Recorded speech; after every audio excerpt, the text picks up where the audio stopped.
Hey everyone, Hey, this is Greg, Nika. and welcome back to Two Cent Movie Talk, where we do our spoiler reviews of movies we've seen in person in theater. This week we'll be doing A Cure for Wellness. Cure for Wellness was Verbinski. I butchered that. It's, Sorry if we pronounced it wrong. we did. Yeah. It's hard to do, but it's a cool name if you make it Gore. It's like, what's your name? Right. Gore. It's funny better when they said not pronounce Gore, it's pronounced a totally different Right. way. Like we were pronouncing the guy's name in high school. We Yeah. thought it was Guy, and it's gay. Yeah. Oh yeah, that's Mr. Gay. Yeah. Mr. Gay. Yeah. So we messed up the names, huh? Yeah. Moving on. All right. So this movie's set in present day, but it's kind of wow. How can I explain what this movie was? It's mysterious? Yeah, Is that the word? it's a psychological thriller Yeah. that's like almost visually thrilling. Yeah. It's okay. So the movie's set in present day, and it's surrounding this rehabilitation center that, for some reason, people go to and they never leave. And they never age. And they never age either. Go figure. Well, not all of them. But the people that go there, they aged. Did they? Yeah. The only one that did age was the little girl. Oh, that's right. Because the people remember you because you said it. Right. Okay. So Okay, my bad. what's going on in this movie? That apparently these people go to this wellness center, and this particular story, an executive of a financial firm in New York goes to this rehabilitation center, and he sends a letter back saying he's not coming back, and that's a problem for the people at the company because they have some questionable business practices, and they need him to come back to take the fall for it. So initially they were going to send his good friend, and his friend dropped dead at work of a heart attack. Boom, horrible. So that was the point of him dropping dead because he was the guy that was supposed to go. Yeah, he was probably supposed to go. Yeah. So finally an answer. Yeah, I was watching. So they send this young eager executive in his place. Basically, as a fall guy to go bring back Pembroke. Pembroke. Yeah. And when the young executive gets there, he finds out he meets not only resistance, but he himself finds that he is stuck or caught in the center as well. Web of lies. Yeah. He starts giving him these elixirs, start giving him this medication that seems to give him these psychological visions and things like that. He starts thinking he's going crazy. Basically, this movie is a psychological visual. It's gonna take you there because you're gonna be like, "What in the world is going on here?" Yeah, I like movies like this. I do too. I consider it one of those visual masterpieces that the story in of itself is just as weird as the movie. And there were times where I'm watching this go on, and he's like, he comes in confident. He sits down in the guy's office. He's thinking, "I want Mr. Pembroke to go back as a financial man." Talk like you expect a high class, very successful businessman to be at 25 years old. He was all 25 years old. But he's coming on with confidence, and as you see him go through these changes, he's at the center. Actually, he actually leaves first because they say, "No, come back tomorrow," whatever. Nobody leaves. And he gets to an accident, and there he's stuck there as a patient. Yeah, quote unquote. But it's I thought the movie was very, very, very engaging. It was engaging. It's one of those movies where you kind of don't know what's going on, and then once you reach the end, it all comes together. Well, not so much the end, but it eventually starts coming together for you, especially when he started realizing that something was actually wrong, and he started kind of researching what was going on in the facility. So. And it's one of the things too where the town themselves knew that there was something crazy going on up there, and they really dissociated themselves from the center. It was basically it was built on a castle. He built a rehabilitation center on top of the castle. The one thing I love about the movie, visually speaking, I keep going back to this, is that the entire place seemed to be stuck in 1940s. Like, I don't know if you guys have seen like high schools, we had like the shiny, like the shiny tile. My high school had a shiny pink or off-white tile, it's trimmed with green, and the floors are all linoleum, and it's like a hospital all over the place. This place, it was just like that. The bathtub, the metal tables, the metal tables the nurses had on the old 1950s nurses gown dresses, and there was just, I mean, they did a wonderful job engage you into the environment, bring you into the environment, make you feel like you were there. Yeah. Like you'll hear us talking about stuff like that a lot just because both of us love that kind of historical aspect of things. Yeah. the period pieces. Yeah. When it's done right, it's spooky. Yeah. Because if you can relate to that, you see some areas, you see some things outside of movie theater. You see these rooms and these buildings. You're like, wow, 1927. That's how things actually work. Yeah. To capture that on film and do it well. Yeah. I mean, you can do that and fail miserably at it. A lot of movies. Yeah, like having something that's like Victorian, but you throw in a modern day car. It's like, no, that doesn't really work well. That has happened. Yeah, in movies. it's happened a lot. Mix periods and it just becomes like, what are you trying to do? Yeah, just stop. Yeah, but this was pretty good, and at the end of the movie, the way it plays out, it couldn't have been any better. Now, the one thing I didn't like about it is that this movie seemed to end at points where I thought it seemed to continue going at points where I thought it should end. Yeah. Like again, these are spoilers. These are spoiler reviews. These are not non-spoiler reviews. And we're not going to tiptoe around anything. Yeah. We're just going to say it because we've seen it, so we're trying to tell you just in case you are thinking whether you should go see it or not. Yeah. And this is like the one scene where he's in the iron lung, and they put the tube down his throat. And I'm like, dude, that's enough to kill you. Right. But then he puts the water with the little eels going down to him. I'm like, oh, he's dead. And he fades out and goes to the scene like, okay, well, this is how this is. And then he shows up again, sitting in the thing like, how did he survive? But then we realized that's how they were making the elixir. Yeah. That's how they were making the elixir. And what they would do was, the story behind it is that the Baron apparently was 200 years old, but he was wearing a mask of some sort. And what he was doing was that the Baron in this movie was obsessed with having a descendant of pure blood, of his bloodline. And he actually got his sister pregnant, back 200 years ago. Yeah, 200 years ago. Yeah, when the townspeople found out about it, they decided to kill her. They killed her. Cut the baby out of her, threw her in the sewer, but the baby didn't die. The Baron found the baby, kept her alive with this elixir. He had been practicing on trying to, what was he trying to do, like, perfect? To kind of hold on to that youth. Just so he can, it was kind of weird because you're like, I know he obviously was trying to hold on to the youth because if he was 200 years old and the baby was just, is nearly as old.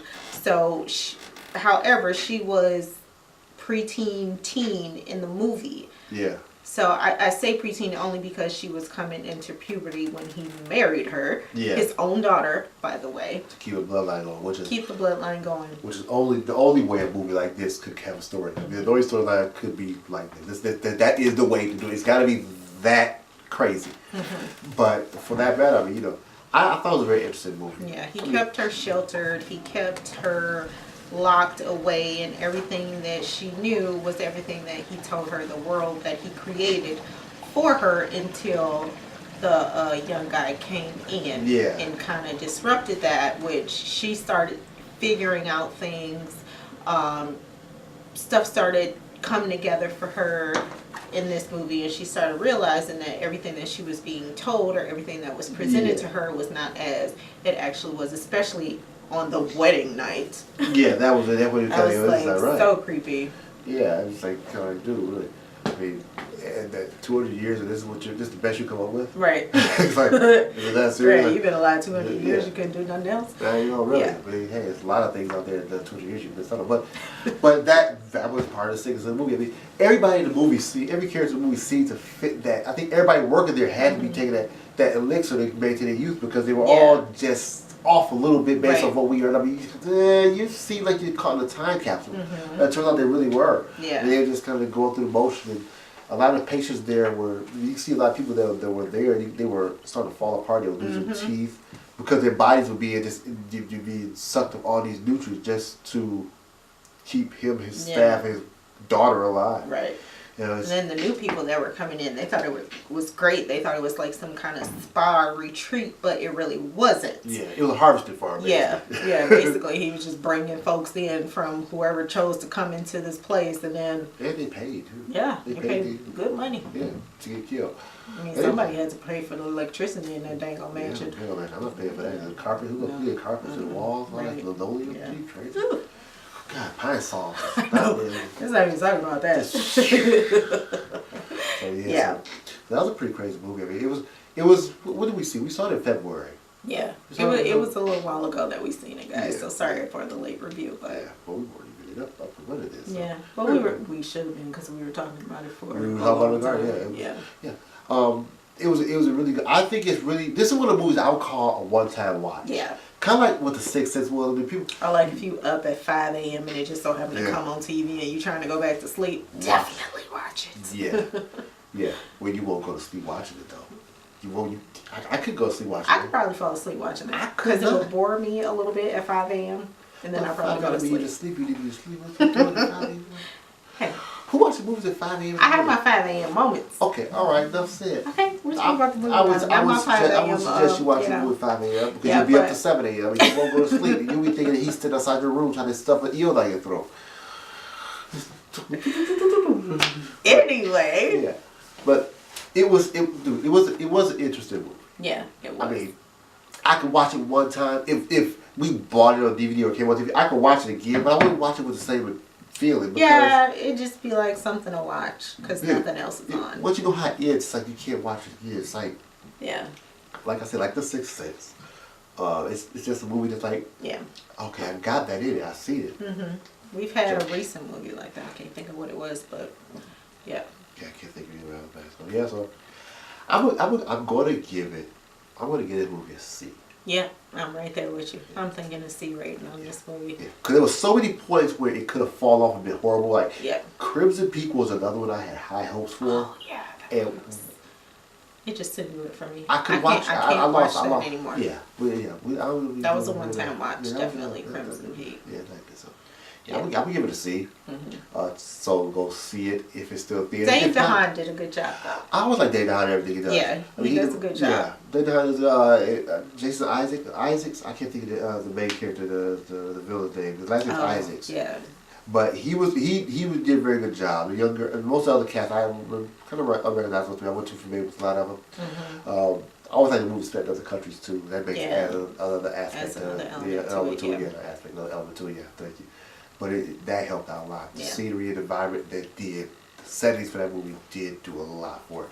But again, I give it a C because the one when I thought he was dead and he came back. I said, what? You could have just like in reality, if that got shoved down his throat, that alone probably would have jacked him up going down. Then you put the eels in there, that would have just thrown him all over. And where did they go? I mean, the eels are... Because remember the toilet scene, and I was like, maybe that's why he destroyed the toilet, because maybe he pooped them out. Well, maybe people were pooping them out in general. Yeah. Because he had this... Because he kept hearing the noise in the toilet while he was trying to sleep, and then he went in there and he saw the eels in the toilet. It was moments where you were like, why is that happening, or why did that happen? Was that scene something he was psychological? No, that was real. He was actually seeing that. He actually saw the eels in the toilet. Oh! Because he was hearing it and he smashed the toilet. Yeah, because remember, he had those nights where he couldn't sleep, so he was up when he started realizing something was creepy, and then he... before he did anything. Yeah, before he even took anything, Yeah, so that happened. You're right. That happened before they even shoved the tube down his throat. So left you a little like, what the heck is what's going on? Why are there eels in the toilet? Yeah. And why? Yeah, the eels kept coming up all phases of the movie. Even when his henchman was thrown in the water and the eels just ate him. I mean, they just ate him.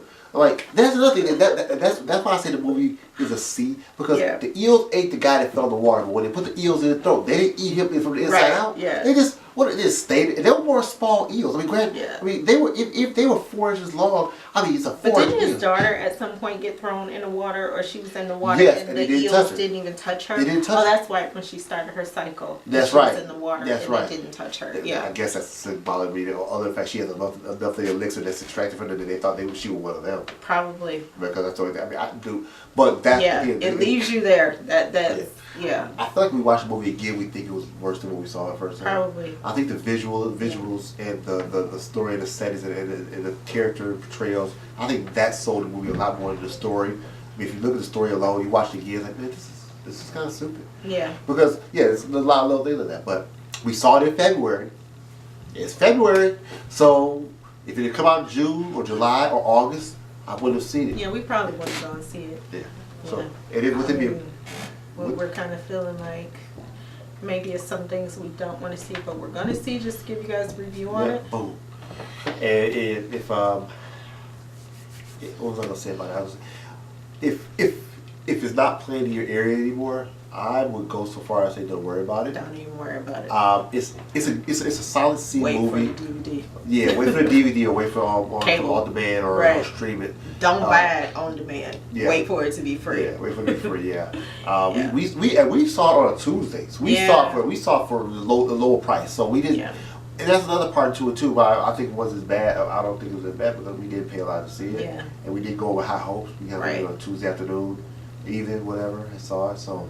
That's another key to it too. Some of the movies we see that aren't that great, we might think they're decent just because of the day we see one. Yeah. It's more to go see it on Friday night or Thursday night, a big movie night. And you go there, you see the movie, and you're like, oh, the trailer sold me. And, oh man, well, it's not as good as I thought it would be. Oh crap. So yeah. Cool. So that's our 2 cents on that. C for Cure for Wellness. Yeah, we don't have a lot to say about that movie.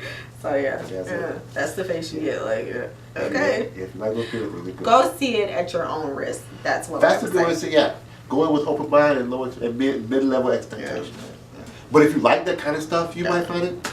You may find it interesting. Yeah. You may give it better rating than we do. But it was a one-time watch. Yes. And it very psychological. I would say that. Yeah.